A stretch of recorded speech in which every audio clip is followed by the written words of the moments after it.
Baik, berjalan waktu teman-teman sekalian, Abdullah tumbuh besar dan mulai menjadi seorang pemuda yang cerdas, yang pintar, membantu ayahnya.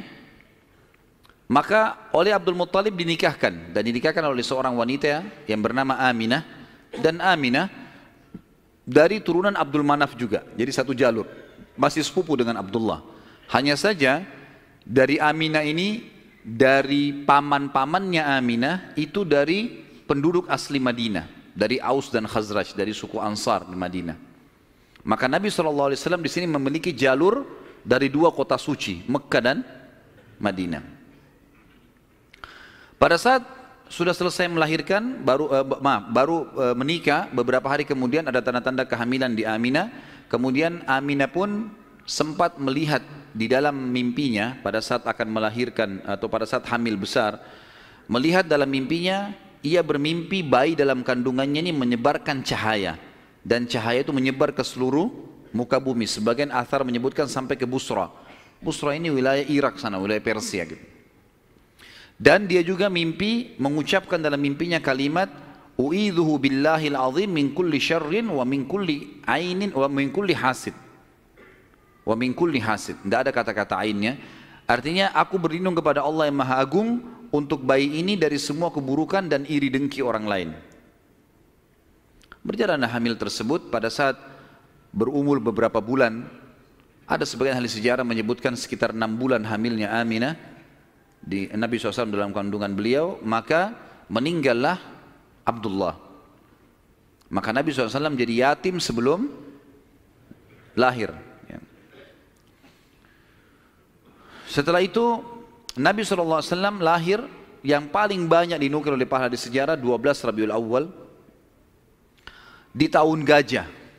Sudah kita sebutkan tadi, tahun gajah kejadian Ashabul Fil, dan tepatnya 50 hari setelah kejadian gajah itu, penghancuran gajah, 50 harinya disitulah lahir Nabi sallallahu alaihi wasallam.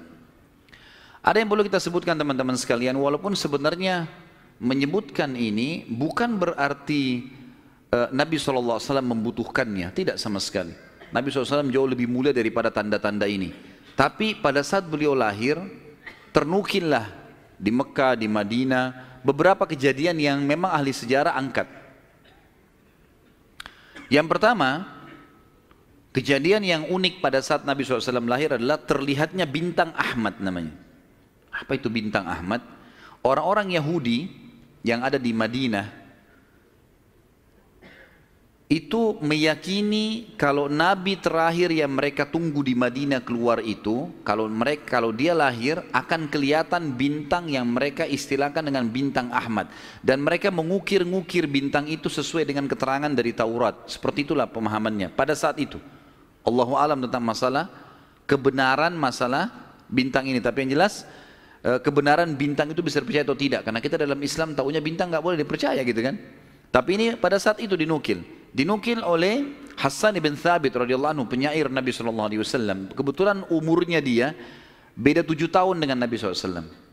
Beliau mengatakan setelah masuk Islam, setelah Nabi SAW hijrah ke Madinah, beliau mengatakan pada hari Nabi SAW lahir, aku kebetulan berada di salah satu benteng Yahudi, dan naiklah di malam hari kebetulan salah satu pendeta Yahudi lalu teriak dengan suara keras, wahai Yahudi, hai sekalian kaum Yahudi, sungguh telah terlihat pada malam ini bintangnya Ahmad, dan tidak terlihat kecuali pada saat ia lahir.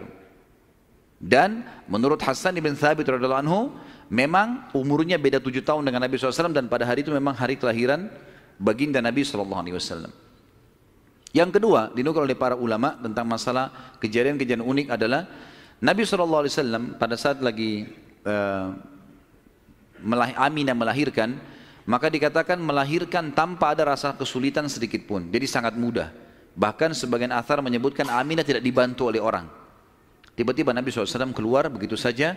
Dan yang ketiga, pada saat lahir, maka Nabi SAW dalam kondisi mengangkat kepalanya ke langit, seakan-akan orang yang sedang berdoa. Yang keempat, Nabi SAW lahir dalam kondisi sudah terkhitan. Sudah terkhitan. Yang kelima, Nabi SAW lahir juga tanpa terbebani lagi dengan sisa tali pusar udah nggak ada. Lahir sudah terkhitan, ya, lahir sudah tidak ada tali pusarnya. Sampai poin di sini, sampai poin kelima ini, maaf, 4 poin ya, karena poin pertama tadi itu kejadian di Madinah.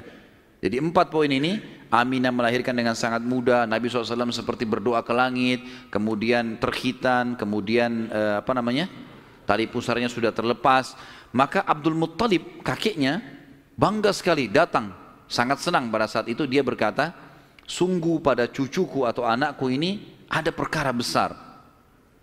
Lalu Abdul Muttalib pun membawa bayi Nabi SAW ke Ka'bah saat baru lahir, dan ia yang memberi nama Muhammad. Yang memberi nama Muhammad. Baik, ada sedikit rahasia masalah nama Muhammad ini. Perlu teman-teman tahu, nama Muhammad sebelum Nabi Muhammad SAW tidak dikenal oleh orang-orang Arab.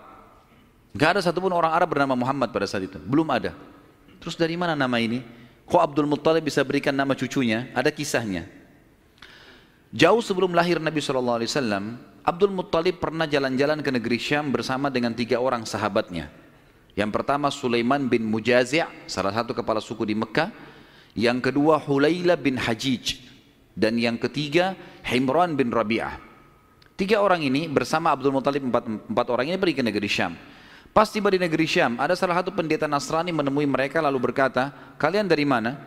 Kata Abdul Muttalib, dari Jazirah Arab. Dari mana? Tepatnya dari kota Mekah. Kata pendeta itu, dari kota kalian nanti akan keluar Nabi terakhir. Dan Nabi terakhir itu bernama Muhammad. Kata Abdul Muttalib, dari mana engkau tahu itu semua? Dia bilang, dari kitab kami, dalam Injil disebutkan namanya Muhammad. Maka keempat orang ini bertekad pada saat itu untuk memberikan nama kalau mereka dikaruniai anak setelah itu atau cucu, Muhammad. Dan dari 4 orang ini, pada saat balik ke Mekah, orang yang pertama mendapatkan cucu laki-laki adalah Abdul Muttalib. Itulah Nabi Muhammad SAW. Maka dia pun mengangkat bayi Nabi SAW lalu keliling di dekat Ka'bah lalu mengatakan, anak ini memiliki perkara yang besar, aku memberikan nama Muhammad, aku memberikan nama Muhammad. Terus dia mengucapkan kalimat itu.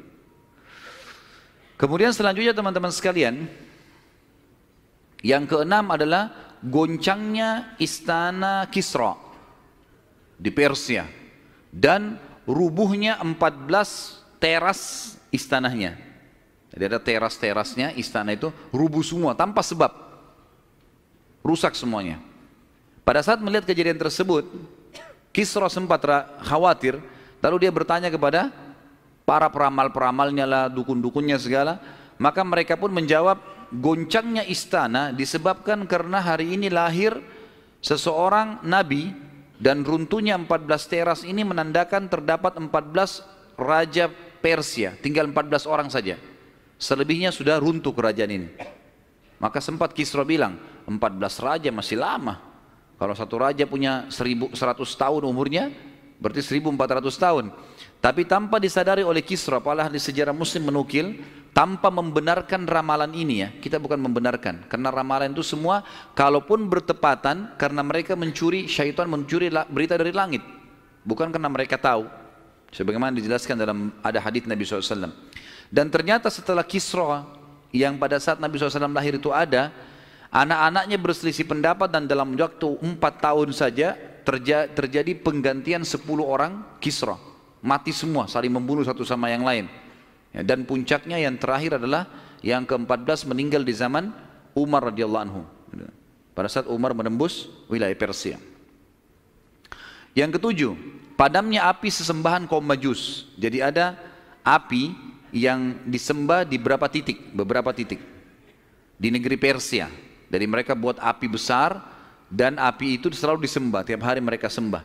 Pada saat Nabi SAW lahir, api itu tiba-tiba mati, dan mereka berusaha menyalakan, tidak bisa, selamanya mati. Sampai Persia pada saat itu, seluruh Persia yang menyembah api, apinya mati semua, nggak ada. Mereka mau coba nyalakan, sampai runtuhnya di zaman Umar bin Khattab, nggak ada api mereka. Nggak bisa lagi mereka nyalakan api untuk disembah ya, nggak bisa lagi mereka nyalakan. Setiap kali di wilayah Persia dinyalakan api, mati, padam. Mereka cuma pakai masak, misalnya di situ padam, nggak bisa sama sekali. Yang kedelapan, hanyutnya air sungai Sawa. Sungai Sawa ini teman-teman sama dengan sungai Gangga sekarang di India. Di kultus dianggap ini sungai apalah, keramat lah dan seterusnya. gitu kan. Maka orang-orang Persia meyakini sungai Sawa ini adalah sesuatu yang luar biasa. Kalau ada yang mati, mereka bakar, lalu mereka lempar debunya di situ, airnya diambil, dianggap suci, apalah segala macam. Subhanallah, karena sungai ini selalu ditaruh tumbal segala macam. Waktu Nabi SAW lahir, air sungai ini hilang. Nggak ada airnya sama sekali, kering. Sampai sungai Sawa dilupain udah, nggak ada lagi sungai. Namanya memang sungai Sawa. Yang kesembilan, dan ini agak sedikit kita titik beratkan, adalah kisah Halimah As-Sa'diyah.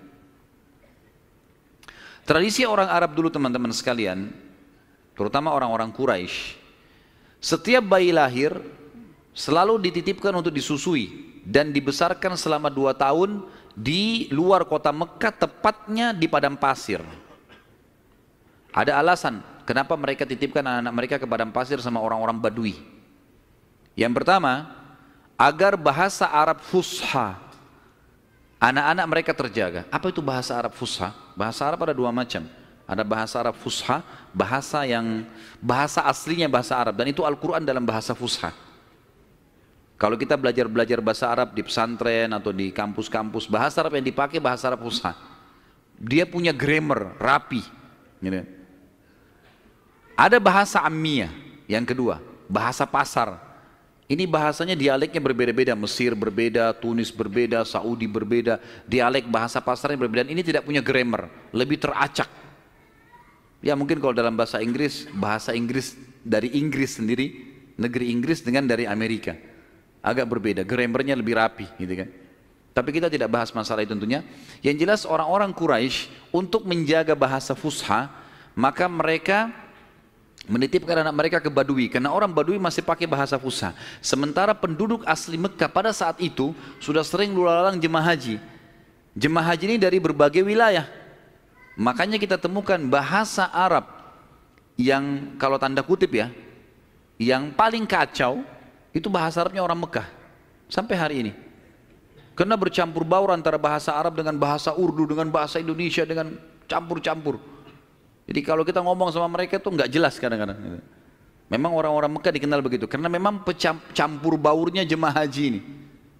Karena mereka nggak bisa bahasa Arab, mereka pakai bahasanya. Jadi orang sana terpaksa belajar bahasa Persia, belajar bahasa Melayu, belajar macam-macam. Seperti itulah. Nah, dari zaman dulu memang orang-orang Quraisy sudah khawatir dengan itu, perubahan bahasa. Yang kedua, alasannya kenapa anak-anak mereka dititipkan di padang pasir, karena sisi kesehatan. Padahal zaman dulu belum ada seperti kita ya, masalah kimia-kimia dan segala polusi udara masih belum ada. Tapi orang-orang Quraisy sudah berpikir itu. Anak-anak mereka ditinggalkan di padang pasir untuk menjaga kesehatan tubuh mereka, karena makanannya alami, gitu kan. Hewan-hewan yang langsung disembelih, langsung dimakan, susu kambing yang diminum, memang sehat. Dan juga udara, gitu kan. Serta juga orang-orang Badui ini melatih anak-anak mereka hidup untuk hidup susah. Berburulah, membantu orang tuanya, seperti itulah. Nabi SAW pada saat lahir, secara kebetulan wanita-wanita Badui dari suku Sa'diyah kebetulan memang terkenal suka menjual jasa susu ini. Banyak ibu-ibu mereka, wanita mereka yang baru melahirkan, air susunya banyak, mereka pun pergi ke Mekah atau ke kota-kota lain nawarin jasa. Ada yang mau nggak titipin anaknya 2 tahun, kemudian nanti bayar upah gitu. Bisa orang tuanya datang mengunjungi, nanti balik lagi. Pokoknya anak-anak ini dijamin dijaga. Dan suku Sa'di ini terkenal suku-suku orang-orang yang amanah. Maka orang tidak ragu nitipan anaknya. Datanglah beberapa wanita dari Sa'diyah, di antaranya Halimah. Halimah Sa'diyah ini bersama dengan suaminya bernama Harith. Mereka sama-sama rame-rame datang, dan kebetulan kehidupan Harith dan Halimah ini pas-pasan, orang miskin lah. Di rumahnya itu bangunan tua, ada seekor unta yang kurus dan ada 2 ekor jantan dan betina kambing, tapi dua-duanya juga kurus, tidak produktif lagi. Dan Halimah dan Harith punya anak banyak. Mereka akhirnya mengadu nasib pergi ke Mekah. Saat tiba di Mekah, mereka kelilinglah nawarin jasa. Biasanya kalau sudah datang wanita-wanita ini, orang-orang ibu-ibu Mekah pada datang nih tawarin anaknya dan seterusnya. Mereka keliling-keliling, semuanya menawarkan diri kepada orang-orang kaya karena akan dibayar. Dan pada saat mereka melewati Nabi SAW, mereka menolak. Karena pada saat itu, mereka tahunya Nabi SAW tidak memiliki ayah. Abdullah meninggal waktu umur 6 bulan. Siapa yang mau tanggung nih? Abdul Muttalib waktu itu betul Raja Mekah. Tapi Abdul Muttalib ini sibuk membiayai jemaah haji. Ya, dan memang tidak bisa. Intinya orang-orang perempuan-perempuan saat dia tidak mau menerima Nabi SAW. Semua bawa anak, mau pulang ke kampungnya, tinggal Halimah yang tidak dapat. Lalu suaminya bilang, si Harith, hai Halimah, coba seandainya kamu ambil anak yatim itu, siapa tahu baik buat kita. Maka Halimah pun mengatakan, baiklah, daripada kita pulang dengan tangan kosong, lebih baik kita ambil. Subhanallah, begitu Halimah pegang Nabi SAW, di situ terjadi keberkahan. Waktu datang ke Mekah, Halimah menunggangi keledai, keledainya kurus sekali dan selalu lambat di belakang. Sampai teman-temannya Halimah kayak ngolok-ngolok, hai Halimah cepatlah, keledaimu melambatkan kami. Dan keledai-keledai yang lain bisa 2 orang naikin, keledai Halimah nggak bisa. Jadi Harith selalu megang saja talinya. Waktu dia mengambil Nabi SAW, kejadian aneh yang pertama, yang unik, bukan aneh tapi unik ya. Pada saat itu adalah keledainya Halimah tiba-tiba jadi kuat. Dan pada saat Halimah naik, karena tidak bisa dikontrol, maka Harith pun naik di atasnya, di keledai ini, dan larinya kencang sekali, ninggalin teman-temannya. Sampai teman-temannya Halimah bilang, hai Halimah, itu keledai tadi yang kamu pakai ke Mekah. Dia bilang, iya, tapi kita nggak bisa kontrol, ini lari kencang sekali keledainya. Lalu kemudian pada saat tiba di sana, Halimah memiliki tadi saya bilang seekor unta betina yang lemah. Tiba-tiba saja waktu tiba di rumah dilihat untanya gemuk. Ini baru 2-3 hari ditinggalkan, nggak ada yang urus, gemuk sekali untanya. Dan tiba-tiba saja unta betina itu punya kantong susu yang penuh, sehingga Halimah sama Harith memerahnya. Dan setiap habis diperah penuh lagi. Biasanya unta butuh makan, minum dulu baru penuh, ini enggak, setiap habis diperah penuh lagi. Dia minum dengan anaknya, dengan istrinya si Harith ini, dengan Halimah minum, kemudian anak-anaknya, dan bahkan sempat dibagi-bagi ke teman-temannya, tetangganya, karena penuhnya. Setiap diperah kasih lagi, penuh lagi, begitu terus ya. Kemudian 2 kambing, jantan dan betina yang kurus juga tadi, tiba-tiba gemuk, dan tiba-tiba betinanya hamil dan punya anak, dan akhirnya menjadi banyak. Karena banyak, oleh Halimah dan Harith dijual lah beberapa ekor domba ini, dapat duit, dibeli unta jantan, lalu diternak lagi unta jantan ini sama yang betina. Tiba-tiba saja punyanya Halimah ini, domba dan unta ini menjadi banyak sekali, dan Halimah serta Harith menjadi orang paling kaya di saat dia. Sampai akhirnya Halimah tidak butuh lagi untuk mengambil anak-anak yang disusui. Berkah luar biasa. Sampai terkenal di suku Sa'diyah pada saat itu, mereka berkata, dimanapun Halimah dan Harith gembalakan dombanya atau untanya, ikutkan, karena pasti gemuk. Dan memang betul, kalau ikut digabungkan berdekatan dengan gembalanya mereka, jadi hebat, jadi bagus, jadi subur, jadi begitu luar biasa berkahnya. Halimah berkata, didongkel dalam buku-buku sejarah tentunya, Muhammad telah tumbuh tidak alami, bukan seperti anak-anak sebayahnya. Pada saat dia umur 2 tahun, perilakunya dan pemahamannya sudah seperti anak 6 tahun. Mudah diberikan penjelasan, tidak suka membuat marah, banyak hal-hal gitu. Saat tiba masa pengembalian, sudah umur 2 tahun, Halimah dan Harith pergi membawa Nabi SAW ke Mekah untuk dikembalikan pada Aminah, tapi mereka memohon-mohon, tolonglah hai Aminah, biarkanlah tinggal bersama kami, anak ini kami akan jaga, lihat sehat Muhammad, gak ada masalah, karena mereka lihat berkahnya, dan kami tidak butuh bayaran, gak usah bayar. Muhammad ini waktu datang luar biasa, kejadiannya begini segala macam. Baiklah, kata Aminah, silahkan dibawa. Tentu Aminah ini bolak-balik ya, ngelihat anaknya, balik lagi, tapi tinggal di sana. Sampai akhirnya Nabi SAW tinggal di suku Sa'diyah sampai umur 6 tahun. Sampai umur 6 tahun. Nah, di umur 6 tahun ini teman-teman ada kejadian. Waktu Halimah lagi masak, tiba-tiba saja dari kejauhan anaknya lari. Jadi ada anak Halimah laki-laki dan perempuan yang kurang lebih sebaya dengan Nabi SAW. Ada yang lainnya tentu sudah besar-besar. Nah, si laki-laki ini yang lebih tua dari Nabi SAW lari-lari mengatakan, wahai ibu, saudaraku dari Quraisy telah dikeroyokin oleh 2 orang. lihatlah. Maka Halimah ketakutan, keluar dari rumahnya, minta anaknya mana tunjukin tempatnya, ditunjukin tempatnya. Begitu dilihat ternyata Nabi SAW memang tergeletak di tanah. Lalu Halimah nanya,